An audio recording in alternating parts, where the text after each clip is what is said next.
we're going to move into this turf section for the day and spend some time here before we wrap things up with a little touch on ornamentals.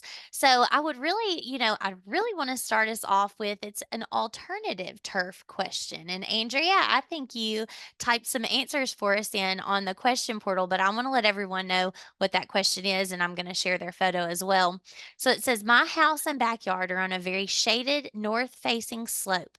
My backyard has not kept any grass on it for the past 2 years. Some of it may be related to my large dog, but patches that she really walks on are now also bare. Is there a native alternative to grass that I can plant that would cover the yard and prevent soil erosion issues? And this is a question that I feel like we get so often at the county office. And sometimes there isn't a perfect solution, but sometimes there are some potentials. So fill us in, Andrea.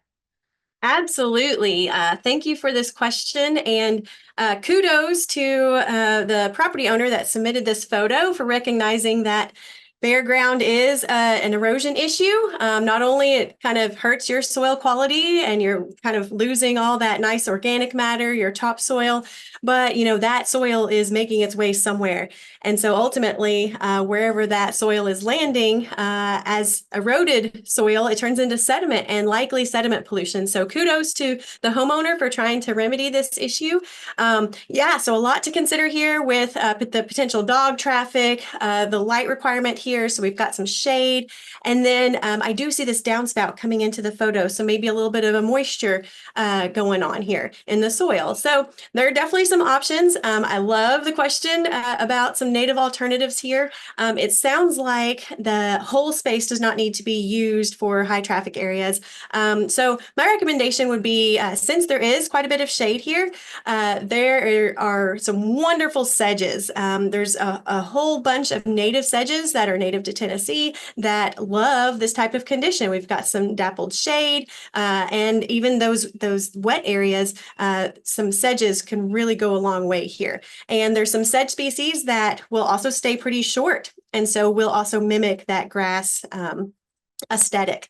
So that would be my number one recommendation, is look into the sedges. There's a research center, Mount Cuba, has recently done a trial on different types of native mid-Atlantic region sedges, and it's a wonderful resource. They were looking at how different species responded to various traffic and mowing pressures, as well as under different light availabilities. So check out that resource, Mount Cuba research, their sedge trial for the mid-Atlantic for some species there. And then, again, bringing in some of those shade-loving perennials in the corners and around the space that that the dog doesn't need to use, could be a really good option to get some coverage on that soil. Our native species there's some very vigorous and aggressive species, so they will cover that space and really get in there and protect that soil, all while providing for our ecosystem services, our pollinators as well. So some shade-loving perennials just off the top of my head, just kind of assuming a kind of moderate soil condition in that shade, soil moisture condition in that shade might be some wood aster, some alum root, some Indian pink, some violets. Violets, of course, are very aggressive. We might have an alternative viewpoint on violets a little bit later in lawns. Zigzag, goldenrod, Solomon seal, just a whole bunch of options. And you could check out our Tennessee native plant database for some options there. Just search for your soil moisture condition, that shade, and whether you're looking for a grass, a sedge, a flowering perennial, and it will give you some options there.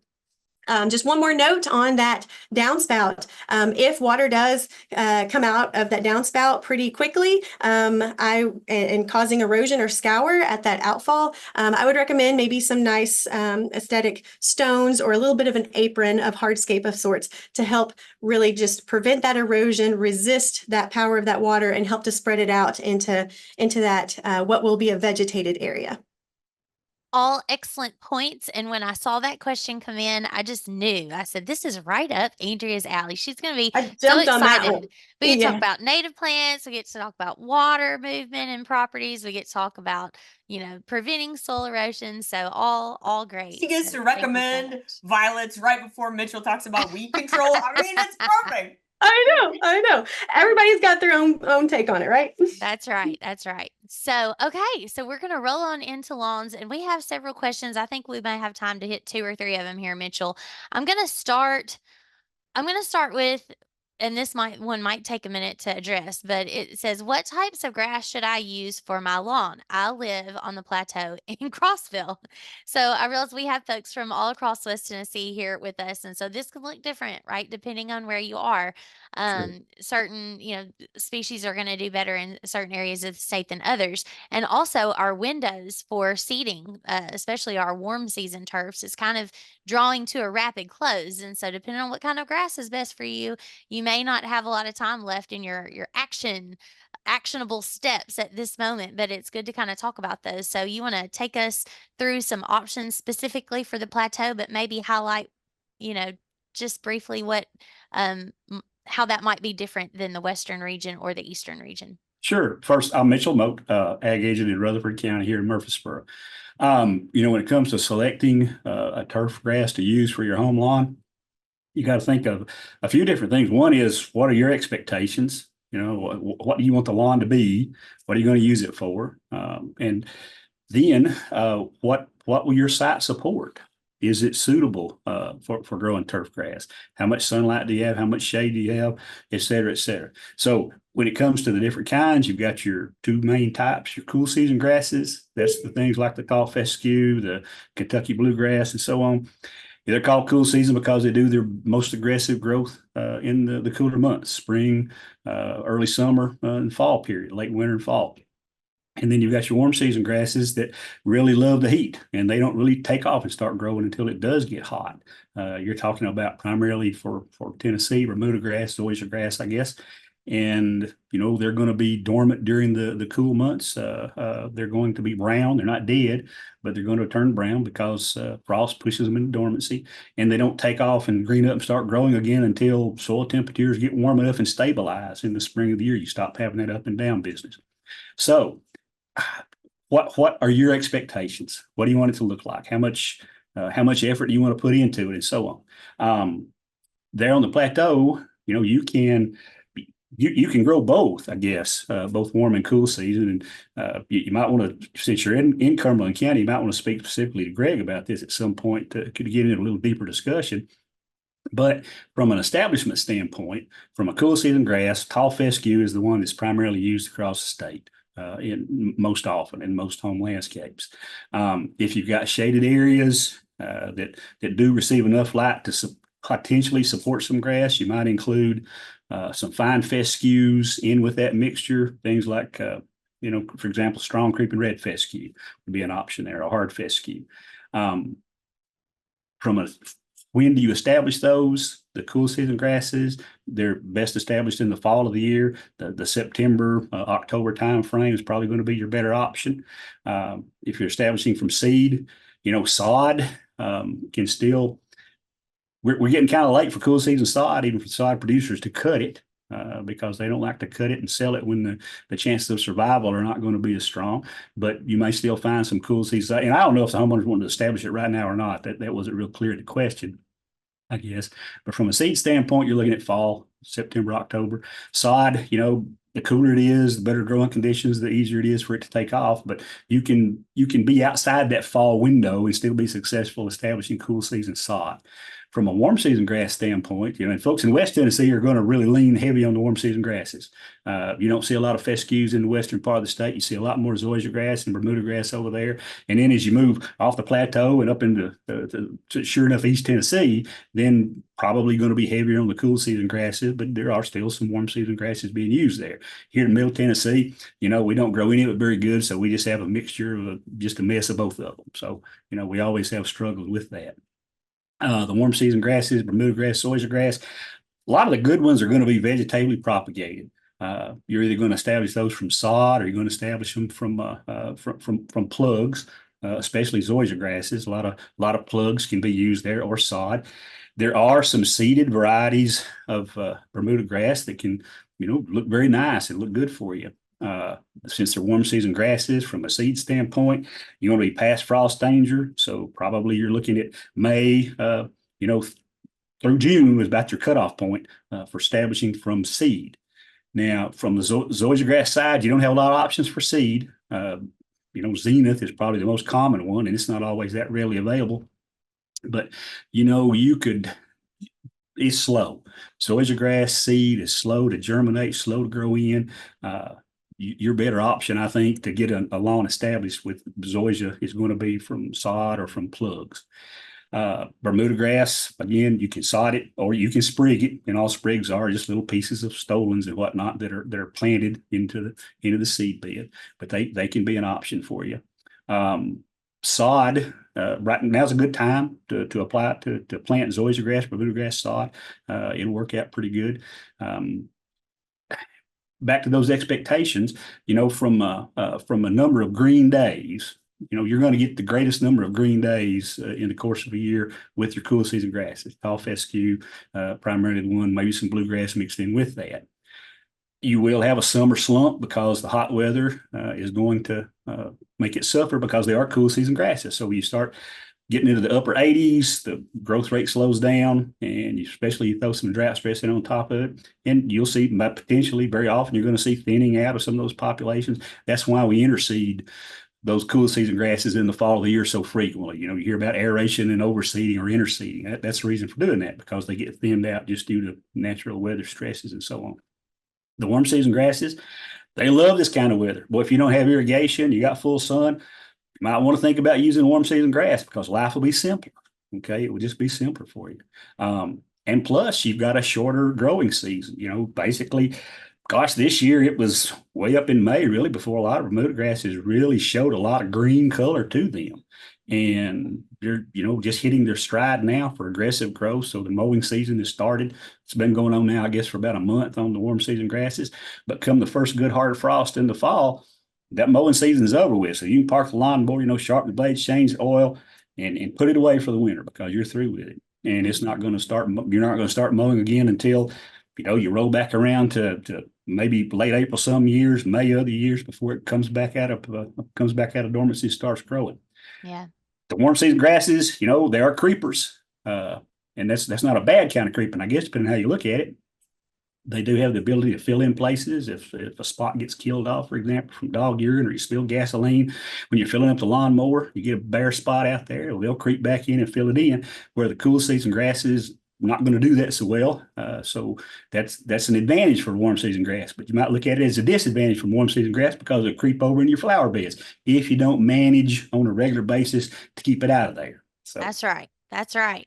So this is kind of a fun follow-up question to that one. We're getting kind of specific for different regions of the state. So we had somebody popped in the Q&A and says, my yard was sodded with zoysia years ago, like 20 years ago nearly. A few years ago, they think St. Augustine started showing up, and now they feel like it's taken over and wondering if that's good or bad. I'd say, well, St. Augustine isn't one of our common warm season grasses that we see a lot, especially in West Tennessee, because they don't have the cold hardiness that most of our zoysias and Bermudas do. Now, you get, further south from Tennessee, you're going to see that more and more. So I'd say if it just showed up on its own, that's suspicious. So I'm wondering if it is even St. Augustine grass. Maybe we need to how would it examine get that. there? Exactly. What would 'Cause introduce St. Augustine grass? Yeah, that's right, because it's not like your neighbor down the road has St. correct. Augustine, Yeah. probably. So we might wanna look into that and try to do a little more identification and see if that needs to be controlled from taking over your established zoysia lawn for sure. Okay, one more. I know we're And running out of time. that's one Go of our ahead. Fayette County master gardeners. So there might even be some citizen science that can go on there to figure Yes. out what that is. Yes, Now, there could. one thing That's about it, awesome. if it did happen to be St. Augustine grass, it might not be a bad thing because some of those St. Augustine grasses will sure tolerate a lot of shade. That's true. And, Fayette County is at the very bottom border of Tennessee. So, I mean, they're right there in that newly rezoned. I don't know, some parts of Fayette County may be 8 now. So, Mm. it might be more common in the future, moving forward than than it is now. But I feel like we need to touch on this weed before we move off of turf because it is really important and a lot of people are going to be seeing this. Mitchell, this is another one that you had fielded. Said this pretty little weed has invaded my lawn. It has started appearing in the past 2 weeks and is fairly inconspicuous until it sends up delicate pink flowers. However, by autumn, its leaves turn bronze and are very unattractive. The best method for control, um, uh, and I think more importantly is let's talk about identification.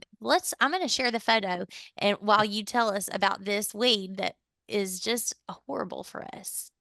Yeah, so I think we're referring to the one where they're sending a picture of some smartweed. Yes. And yeah, there it is. And smart they're different smart weeds. That may be Pennsylvania smartweed. I'm not sure, but it is a smart weed. And not necessarily because of its intelligence level, but somebody called it that. I don't know. I don't That's remember right. the reason behind Smart weeds, not weeds. I feel like they've Yeah, got a myriad few of different different things. combinations. Some are associated with wet places, wet areas. Not all of them are. But so why do you have it in the first place? Well, it's probably germinating from seed every spring of the year. In the spring of the year, somehow or another, you got some some seed in your seed bank there in that ground, and maybe has some open spaces in the turf that gives it a chance to get some sunlight and some heat energy down there to germinate and start growing. And so it'll take off in the spring of the year, and it'll start growing, and you putting little pink flowers out. It looks kind of pretty, but as they said, it does get bronzy colored and a little coarser, ranker looking as you go through the summer, and then it's going to die off at frost, and you got this spot not having grass in it anymore. Now you got this dormant, this dead weed out there.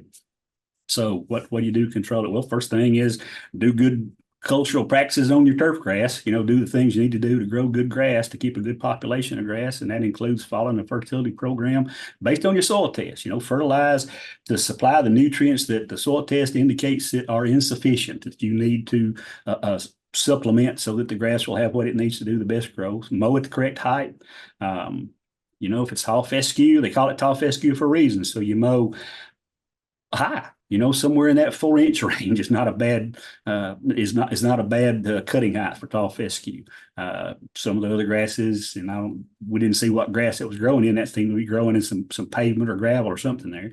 Anyway, use good mowing height and a recommended mowing height. The warm season grasses, you can cut them much shorter.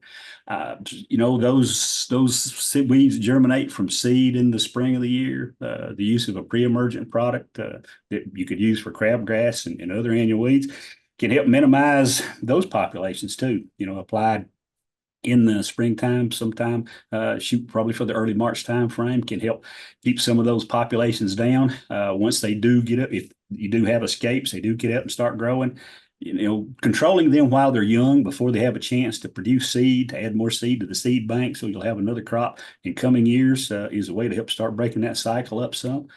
The use of many of the combination broadleaf herbicides, those that have a combination of products like 3 or 4 active ingredients, you would expect those to do a fine job of controlling that smartweed. Examples, things that contain ingredients like 2,4-D and dicamba and MCPP, maybe triclopyr, things like that. A lot of different options out there for homeowners. You'll find them in garden centers. Things like Trimec or Speed Zone or Fertilome weed out, and so on. Just lots of different options. But the key is for successful control using an herbicide is young weeds are easier to control than old mature weeds are before they start producing seed. So now I think the person wrote in that these things have come on pretty aggressive in the last couple of weeks. So probably you're at a good time now to apply an herbicide to knock those things back and get them under control.